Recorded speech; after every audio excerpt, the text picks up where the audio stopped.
What's going on, guys? Been a long time, but back with another video. Yes, I want to talk about a few things. Um, Man, this camera's bright. Anyways, like, comment, subscribe.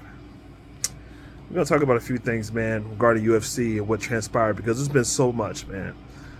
Like, comment, subscribe to this ignorant channel, and see where it goes, right? Anyways, we're going to talk about UFC 293 because I am a big UFC fan. If you don't know what happened in UFC, it was Sean Strickland versus Iserael Adesanya for the main fight. The craziness, man, there's so much. I'm going to have to do a lot of videos on this because there's so much to take from this. And it's just crazy. So we'll start off with what happened. Sean Strickland surprised the world by beating Iserael Adesanya 5-round decision, man. Dropped him in the first round. Iserael Adesanya did not recover.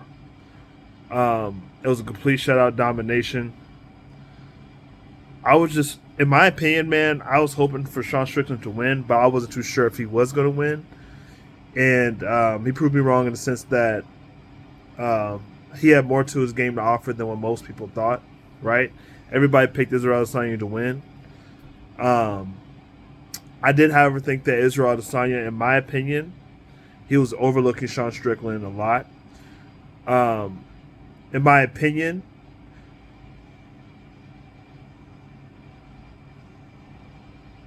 he did promise the UFC he's going to knock him out, and the UFC probably might have been scared of Sean Strickland possibly being champ, but then again, I don't think they should have been, just for the fact that he sells, man. He literally does. I think Sean Strickland definitely speaks to the people out there who are going through a lot, you know, who has to work their butts off. And so I think he does appeal to a lot of people. The UFC, however, you have to think about Disney,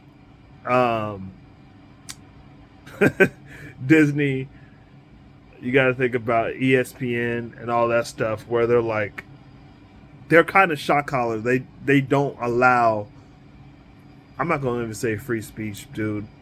It's just they just don't allow that kind of talk to be made. You know what I'm saying? But it is what it is. If you get what I'm saying.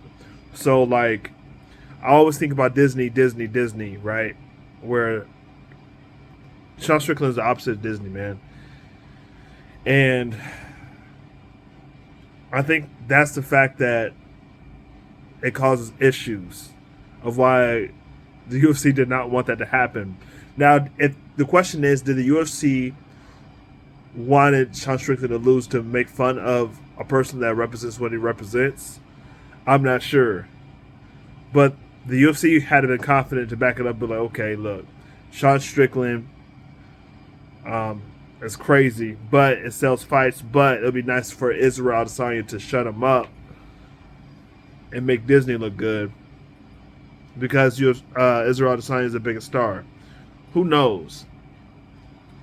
But they have to also, as a business, UFC cannot be emotional because you either had Israel versus Dupree because that sets up the fight, but obviously that fight didn't follow through, which I'll talk more about that in another video.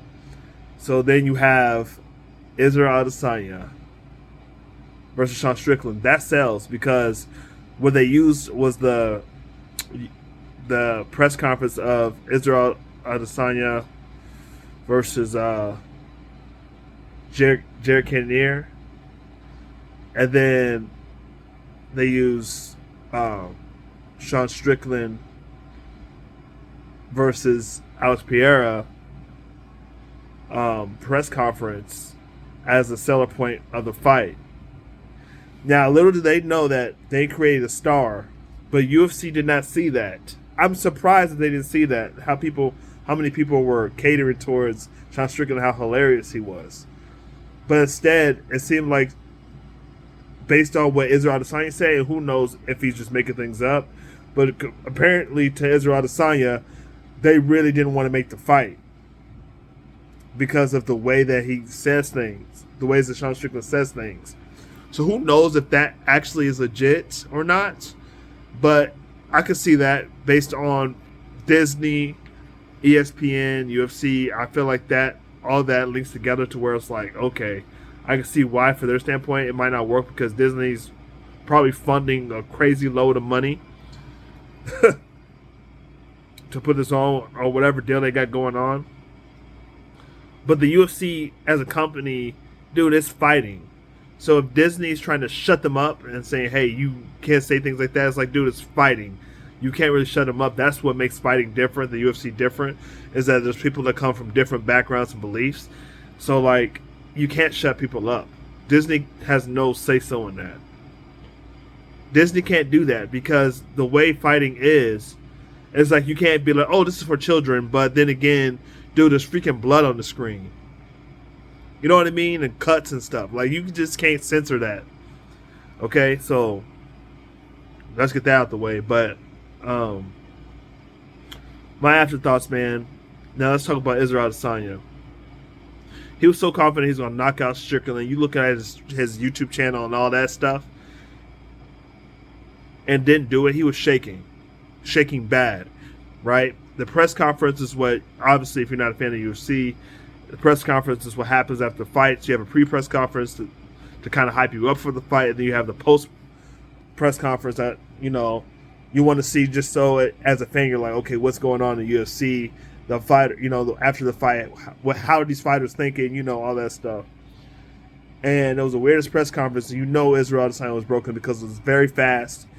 Usually he's humble in the feet, but it was very fast. And he transferred the press conference to his coach, Eugene Behrman, right? So it was just weird vibes, man. He didn't have no excuses. That's the good thing is Israel didn't have no excuses. It was just he just got humbled again. I think he got more humbled after the Alex Pereira loss. He got I feel like his demeanor changed. It might just be me, but I feel like Iserael Adesanya changed a lot more after the Alex Pereira loss to where he wasn't as cocky or arrogant. But, you know, he still says things like TikTok on your grave and things like that, which is pretty crazy. Yeah, dude. It's just crazy because he talked about TikToking on his grave, on Sean Strickland's grave and all that stuff. But then he lost, and then it was such a weird energy that he made posts, you know, after that regarding the fight, but he didn't make a post. He didn't go stay for the post press conference where everybody wants to see what you got to say on a big stage. You know what I'm saying? He just kind of left it to Eugene Behrman. And then he makes some, posts on Instagram about how he's gonna rise again and stuff like that. But yeah, dude, he don't really post much after that Sean Strickland fight. It really broke him, man. And if you think about it, you have a fighter, dude, that if you look at the Kevin Gastelum fight where he was kind of like winning but losing the fight, it was like off and on fight, it was a battle. In that fifth round, Israel was saying like, dude, you're gonna have to kill me. I'm about to go in. And so he actually stepped forward more to Gastelum. He punched more. He was more aggressive. He had that mentality of I'm gonna go out on my shield. You look at the Sean Strickland fight. This is where it breaks him because he didn't expect to get dropped in the first round, but he also didn't expect Sean Strickland to still have that pressure. I think he expected him to be like Paulo Costa, be scared or timid once he struck and went forward. But Sean Strickland had an answer to everything. So as you progress, right, during the fight. You have the fifth round where your coach should be telling you, dude, you're losing this fight. He dropped you. You know what I'm saying? You behind on the scorecards. You got to go forward and stop being scared and fight. That should have been the message on the corner. But instead, I don't know what the hell. I can't wait for UFC. What is it called? UFC has this thing where it shows like the slow motion and kind of what happens in the corners and stuff like that too. It's pretty cool.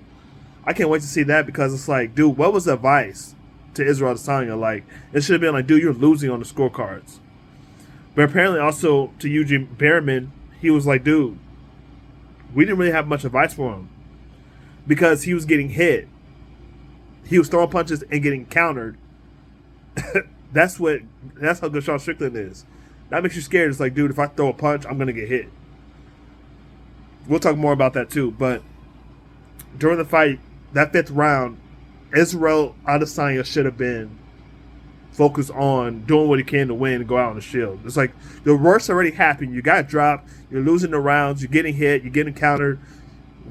Where is that mentality from that Kevin Gastelum fight, where you just go in there willing to attack? He didn't do nothing like that. He ran the whole time. Dude, Iserael Adesanya ran the whole time. That exposed a lot of his fights that people forget about. Alistair fight, the second fight, he countered, but he was hurt.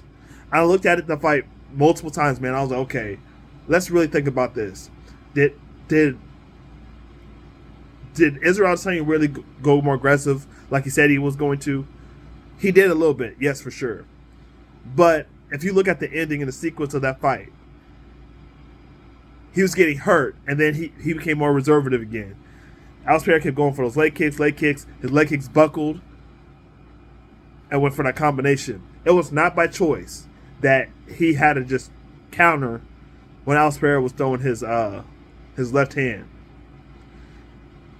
It was not by choice. It was by determination that it had to be done. He had no choice. He had no choice, dude. He had no choice but to counter Alistair because he had him hurt again. At first, I thought maybe he was saying that he was setting up. Israel kept saying that, yeah, it was set up. When you rewatch that fight, before you even comment, rewatch that fight. That dude's legs was buckling, dude. He was hurt bad, and so he had no choice but to use that counter. You saw in the Sean Strickland fight that he did the same thing. He tried to counter and do the same thing. Try to counter, duck up like this, and then throw a counter. What happened? Sean Strickland hit him with that 1-2 fast. It dropped him. Dude, I am telling you, Israel Adesanya is a talented fighter, but he's also the most scariest fighter because his mentality is not to get hit. So when he goes into these wars, that's not what he prefers. But when he loses fights, or the fight is not favoring him, that's when he has to turn on this mentality of, oh, I gotta go forward. But it's not by choice, which, I mean, it's smart by him, but it's not fan-friendly. Yo Romero fight, same situation. He got hit in that first round, and he was like, nope, I'm not going forward. I'm just going to spam leg kicks and play it safe. When he goes into the fire, and that's what people are saying too, like, after the Kevin Gastelum fight, it was almost like a decision of, dude, I cannot do this again. I don't know if it's his ego that it makes it seem like he's maybe a wimp or something, being that big in size and middleweight and getting hit and clipped. He just does not like that. I think he likes to break people down and look good. Whenever it gets ugly, maybe he feels like it puts a stain on his resume, or he doesn't like what people say in the comment section about, oh yeah, see, Israel's just using his size advantage, but when he's getting close range, he's getting clipped. Whatever it is, he doesn't like it. And I think it's a mixture of both of his ego, of people, what they think about him, and then a mixture of his fighting style of, dude, I'd rather not, get hit or whatnot. So, yeah, he should have had that 5th round mentality versus Kevin Gastelum in this Sean Strickland fight. He didn't do it, man. He didn't want to be in there. He was scared. After he got clipped by Sean Strickland, which he has heavy hands that people don't give him credit for, he has heavy hands and accuracy from all the sparring he does. Israel Adesanya was broken. He got beat up and dropped. There's nothing he can say. He can't say he had an off night because he had five rounds to make the opportunity. You can't say that. What else can you say? He was sick because he was sitting there dancing, doing his spinning Michael Jackson moves before he got into the cage. I mean, he's doing Michael Jackson moves, so you can't say he wasn't feeling good. If you're dancing in the background, doing kung fu, head jittery, head shaking, you fine to fight. You good to fight. There's no excuses for this dude that he can make. So he had to eat some humble pie, and that was it, bro. That was it. unfortunately. That was it. What's next for him? I do not think he should get an immediate title shot, because I'll say this: Eugene Berman talks about how guys shouldn't get immediate rematches. People don't talk about this enough. He said the same thing about Alex Pereira when they were 1-1, and he was dominating that second fight until he got dropped. Until he got knocked out. They were 1-1. Israel Adesanya did not want to give him a rematch. Now, people say that it was Alex Pereira's doing because he didn't want to cut no more weight and all that. No, dude. Alex Pereira wanted the rematch. Israel didn't want the rematch. He just wanted his one win and get out, right? But he was talking about how, what I did for the sport is why I should get a rematch. Okay. So in Alex Pereira's, why did Alex Pereira, though, get a rematch, though? He deserved it. He beat you knowing you had a most known title reign. He only has one loss. Well, he has two losses in MMA, but only one loss in the UFC. Alex Pereira he beat you 3-1. Why didn't you get to do a rematch? No, he didn't want to give him the rematch because he didn't like the fight anyway. And the way that Dana White is promoting Iserael, he didn't want to risk another rematch. Because the comments that Dana White says, he's like, dude, no, Alex Pereira should be at 205. He should stay at 205. Why?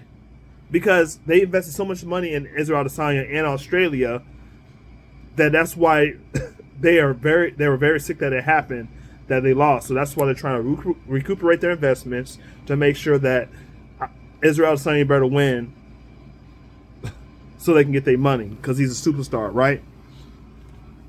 So this is what's crazy about the whole thing. Eugene Berman talked about how Alex Pereira don't get a rematch because he didn't fight enough. But then how do you explain Israel Adesanya getting the belt back and then losing it right after? And so someone commented, which I believe was on Submission Radio, where the analyst guy was like, "Hey, look, man, what's your argument for Israel Adesanya getting a rematch, right?" And Eugene Berman had to really think about it. He was like, with his bulging eyes,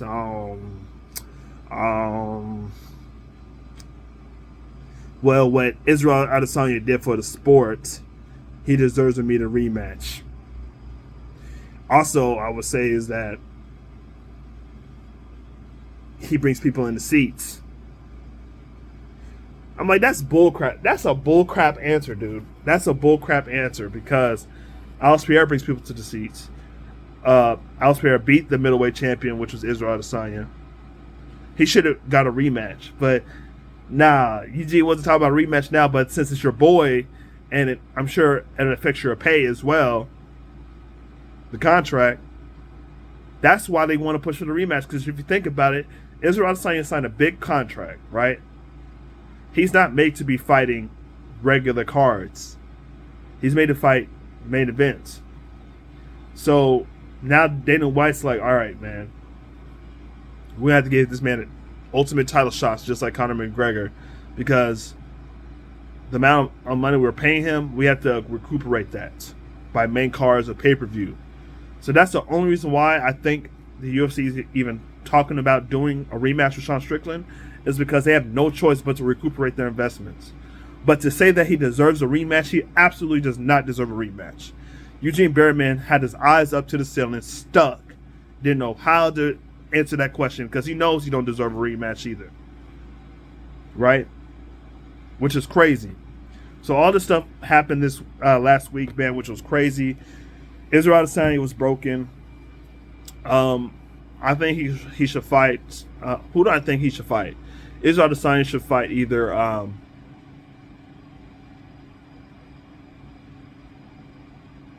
maybe the loser of Khamzat versus Costa, because I'm guaranteed you that'll be the next title shot as well. Would be it's either Sean Strickland's going to either fight Marcus Duplessis, South African dude, or he's going to fight Khamzat versus Costa next.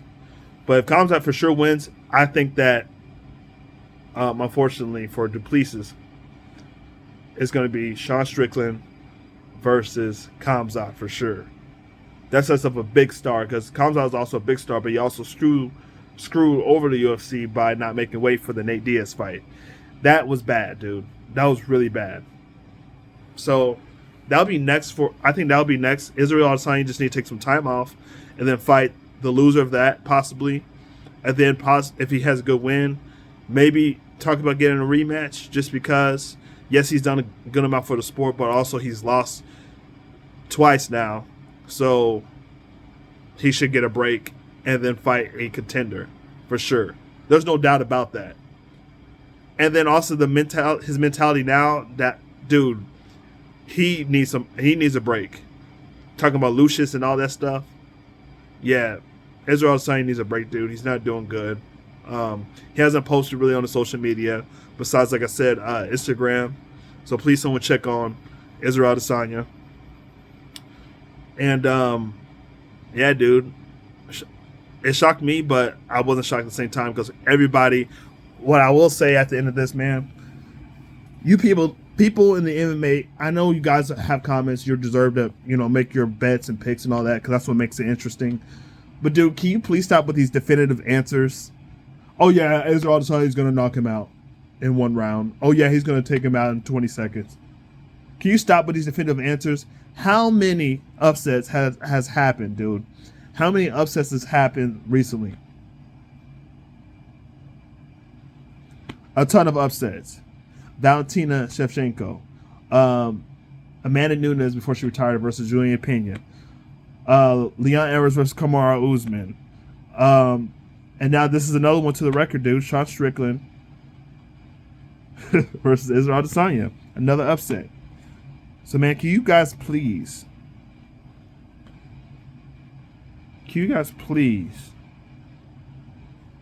just stop making definitive answers?